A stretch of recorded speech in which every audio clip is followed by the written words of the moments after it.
I'm just out here with my homies, you know, we doing. Outside every day. Those people used to come through shooting us every day. It's called Terror Town, which may sound like something out of a movie, but it's a reality.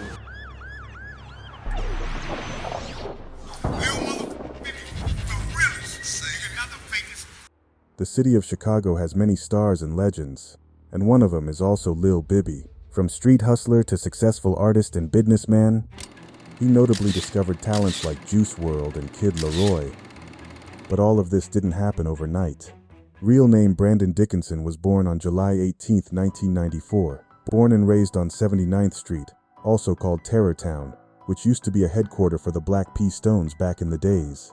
The infamous territory where Jeff Fort's nephew used to run a huge crack cocaine operation, earning $15,000 a day before the police shut down. At the top of this section of the Black P. Stones, police say, is Eric Guthrow, who was busted along with 14 other gang members. His name formerly used to be Eric Fort. He's a nephew of Jeff Fort.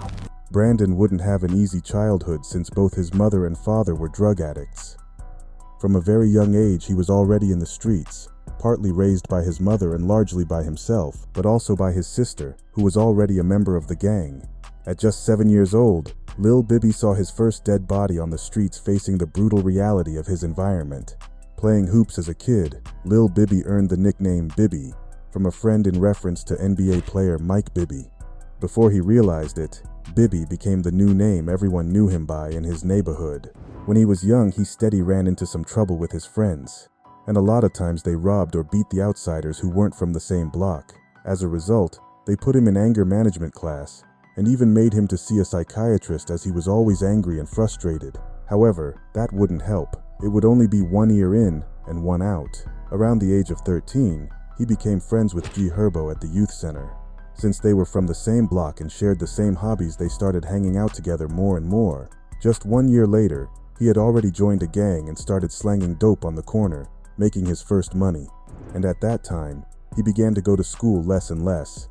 He'd quickly end up in trouble for things like gambling or trespassing, leading to his arrest. They say I got like 60-something arrests. A couple times I got locked up 2 times in the same day. I remember that. He idolized Jay-Z, convinced that if Jay-Z could make it, so could he. All he had to do was watch and study, allowing him to succeed in a shorter span of time. However, there was one thing, that he never really wanted to be a rapper at first. He hated attention and wasn't really a people person, and he also didn't like to take pictures.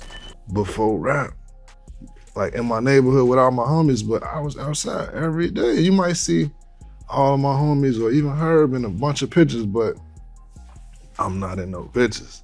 I just hated taking pictures. You know, my secret to getting out of taking the pictures with my homies, it's my secret. I'll be like, I'll take it, yeah, let me take it. So I'm the one always taking the pictures because I ain't want to get You're not in the picture. Yeah. He played it smart, keeping a low profile. There ain't many photos of him holding a gun or with the gang, and that's a crucial lesson, cause in street life, avoiding unnecessary attention is a key. After seeing rappers like Chief Keef and Lil Durk start slowly popping up in 2011, he got inspired to start making music, starting with freestyles on his flip phone. He got G Herbo interested and he would start doing the same. But at first, music wasn't his main focus and it was all just fun. It all changed when he got locked up for drug charges. Spending some time in jail, he realized music was his ticket out. And that's when he decided to take his career seriously. One day his homie would take him into the studio and that was it. Since he knew G Herbo could rap too, he would take him into the studio the next day and record some of their first songs. But starting out is never easy, and at first their songs didn't create a big impact. But after dropping the hit Kill Shit, that would change. On August 5th, 2012, they released the music video Kill Shit, and the song lived up to its name, hitting 1.5 million views in just its first year. And after all the years, it would rack up over 50 million views. Plus, it even grabbed the attention of well-known artist Drake. They would later also linked up a few times, since he was Bibby's favorite artist. That pushed him even more to drop his first mixtape. Before, the east side of Chicago had no one to represent the rap scene. And even though there was artists like Pac-Man, Lil Les or Q-Storm, before they could truly take off, they ended up either dead or locked up. But that soon changed after Lil Bibby and Lil Herb came up on the scene. earning the recognition he rightfully deserved. Lil Bibby gained a huge fan base and was ready to work on his mixtape Free Crack in 2013, which opened the doors to a record deal. He spent his first paycheck on a chain for himself and made sure to buy his mom a house and a car. On October 2013, Lil Bibby was at the studio with Boss Top, T-Roy, Dirk, and other members working on music.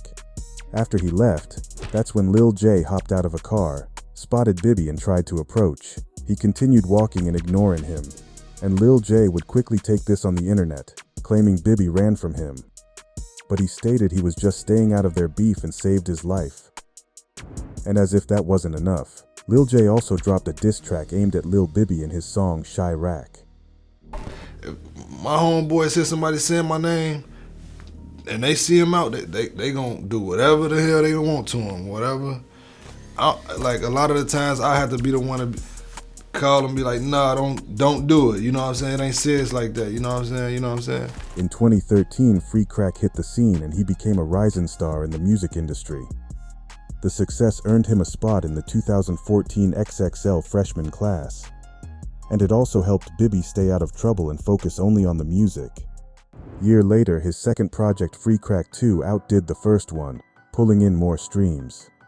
Features big names like Wiz Khalifa, Juicy J, and Kevin Gates. Keeping the momentum going with Free Crack 3 in 2015 also featured big names like Future, Common, and R. Kelly. Lil Bibby was making waves. In that year, he also chose to get his GED and complete high school, getting straight A's. And right around that time, he also stopped drinking and smoking. But success changes people around you, and it would be his own manager who got caught stealing from him. Money, just like Bibby said, can turn into poison. In 2017, Lil Bibby and G Herbo started working on an album called No Limitations. But some tracks fans leaked on YouTube before they could even finish it. They obviously wasn't happy about it. But despite this, they were still working to finish the project. But the album still never came out. And the same thing happened with announced Free Crack 4. He released a few songs in the intro, but the full project never dropped. So what happened? Despite never talking about the situation, he would post #FreeBibby on Twitter after allegedly Label's refusal to allow him to release the project. At this point, he decided to retire from music. But that wouldn't be the end. He found success by investing in real estate and crypto. And the story doesn't stop there. Bibby linked up with executive Steven Victor, whom he had known for some time, and quickly offered him a label deal to scout new artists and backed it with a significant sum, trusting Bibby's ability to spot the next big talent.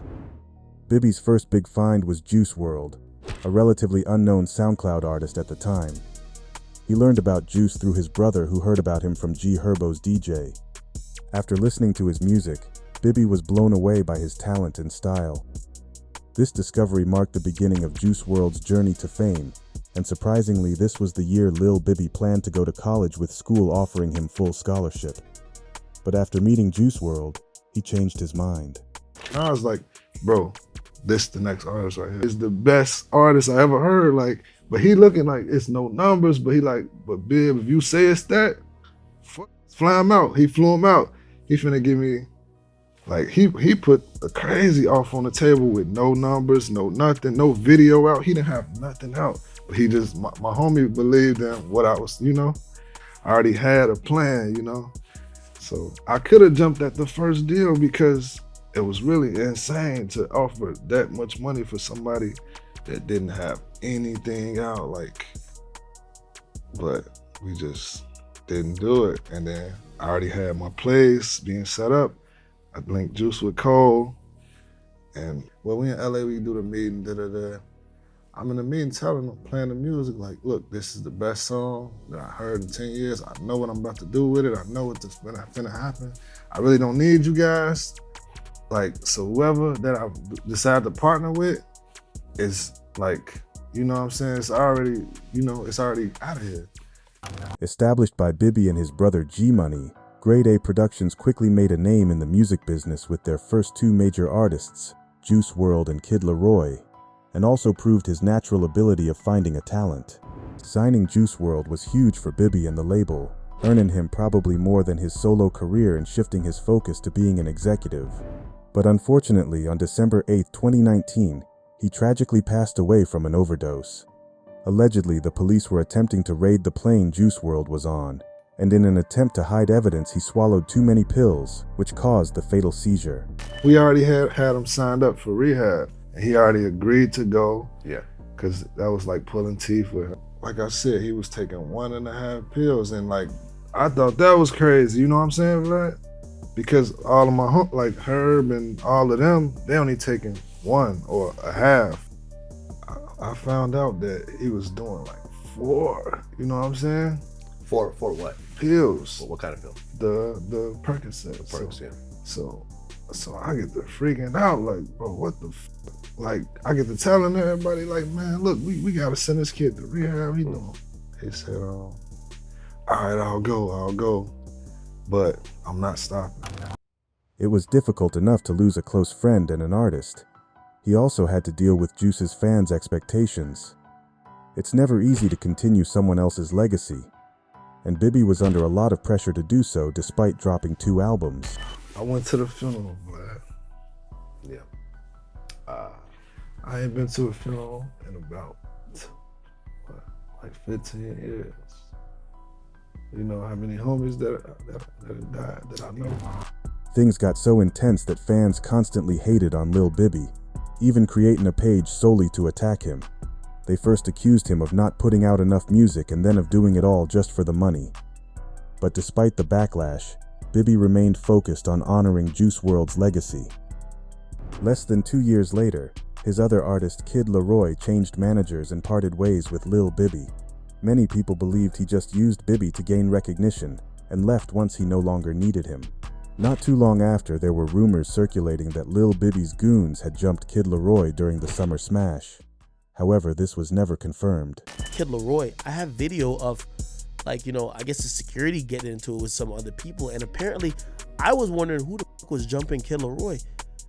They said it was literally Lil Bibby wanted to have a conversation with him. Apparently they still signed Kid Laroi, but they were managing him. Kid Laroi wants to be managed by Scooter Braun at this point, and issues start to happen. In an interview, when questioned about Bibby and the label, he refused to comment. But despite the drama and uncertain relations, Bibby still appears to wish the best for Laroi. Bibby came a long way and had one of the most unique rises in the rap game that would make it to an international level. However, the notable thing is that just as he was about to become even more famous, he ended his music career super early. When you see him doing that, you like, no, you reaching heights that we ain't never even think we could reach. But at the end of the day, Bibby still one of like my favorite artists, like that could rap.